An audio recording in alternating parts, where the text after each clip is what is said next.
और अपना कीमती वक्त इंडिया न्यूज़ को देने के लिए। लेकिन जिस तरीके से फैसला ये सामने आया है, इस फैसले का स्वागत किया जा रहा है, तो वहीं दूसरी ओर एक तरफ ये भी कहा जा रहा है कि इस फैसले में कुछ और बिंदु हैं जिस पर विचार किया जा सकता था और नए सिरे से ये फैसला लाया जा सकता था। लेकिन जिस तरीके से ये फैसला सामने आया है, जो मुस्लिम पक्ष था, जो याचिकाकर्ता पक्ष था, वो अब कहीं ना कहीं राहत की सांस लेता हुआ नजर आ रहा है। इस बीच इस फैसले पर बातचीत करने के लिए हमारे साथ भारतीय जनता पार्टी के नेता मुख्तार अब्बास नकवी जुड़े हैं। मुख्तार जी, बहुत स्वागत आपका सबसे पहले तो इंडिया न्यूज़ पर। सर, मेरा पहला सवाल आपसे यहाँ पर यही है कि सुप्रीम कोर्ट ने जिस तरीके से वक्फ पर आज जो फैसला दिया है, उस फैसले को आप किस तरीके से देख रहे हैं? लंबे समय से इस फैसले का इंतजार था वैसे। देखिए, पहली बात एक बात समझिए आप, ये जो संवैधानिक और संसदीय सुधार हुआ है, ये जो है वो आस्था के संरक्षण और प्रशासनिक व्यवस्था के सुधार से संबंधित है।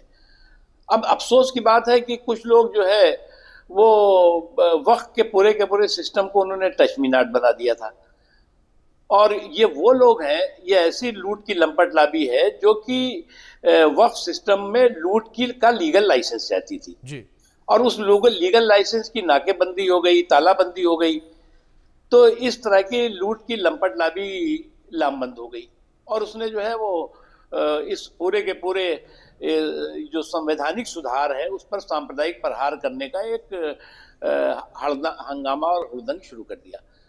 दूसरी चीज, आपने एक तशमीनाट बना दिया। आपने जो है वो एक जमीन के कानून को, एक संसद के कानून को आपने आसमानी किताब बना दिया कि साहब इसमें कोई जो है वो परिवर्तन नहीं हो सकता। देखिए, ये बहुत पुराना, ये जो है वो वक्फ सिस्टम को लेकर के वक्फ माफियाओं द्वारा हर सुधार पर सांप्रदायिक प्रहार और वार करने के पीछे एक बहुत खतरनाक मानसिकता और मंशा है जी। लेकिन दूसरी ओर मुख्तार जी, सुप्रीम कोर्ट ने कहा है कि वक्फ बोर्ड के गैर मुस्लिम सदस्यों की संख्या 3 ही होगी और 3 से ज्यादा नहीं होगी और बोर्ड में मुस्लिम की संख्या ज्यादा होनी चाहिए। ये टिप्पणी भी सुप्रीम कोर्ट के द्वारा की गई है।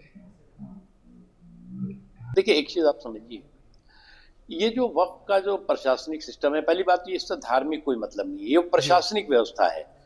वक्फ बोर्डों के जो है वो प्रशासनिक व्यवस्था का काम करते हैं और आप जो है वो सेकुलर कंट्री में कम्युनल एंट्री और नो एंट्री का फार्मूला अगर लेकर घूमेंगे, कहेंगे साहब ऐसा है कि इस पूरे के पूरे प्रशासनिक सिस्टम में इस धर्म का व्यक्ति होना चाहिए, इस धर्म का व्यक्ति नहीं होना चाहिए, तो इसको कौन एक्सेप्ट करेगा, कौन स्वीकार करेगा?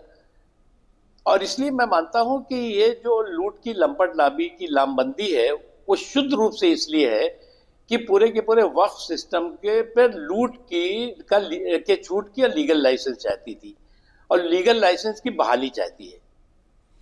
दूसरी ओर मुख्तार जी, सुप्रीम कोर्ट ने आज वक्फ कानून की एक बड़ी धारा को खारिज कर दिया जिसमें वक्फ करने वाले व्यक्ति को 5 साल मुस्लिम धर्म की प्रैक्टिस करना अनिवार्य था।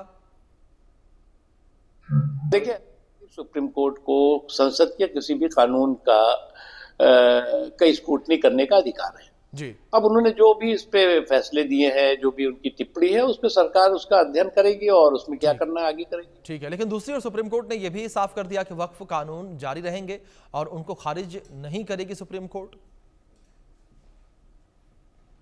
स्क्रूटनी हुई है, लेकिन मैं मानता हूं कि जो पूरा के पूरा वक्फ के सिस्टम का में सुधार है, ये पूरी तरह से जो कंफ्यूजन था, कन्फ्लिक्ट था, हंगामा था, हाहाकार था, हुड़दंग था, लूट को 100% छूट मिली हुई थी जी, उस पर जो है वो कंट्रोल करने के लिए और पूरे के पूरे वक्फ व्यवस्था के लिए देश में विश्वास पैदा करने वाला है जी।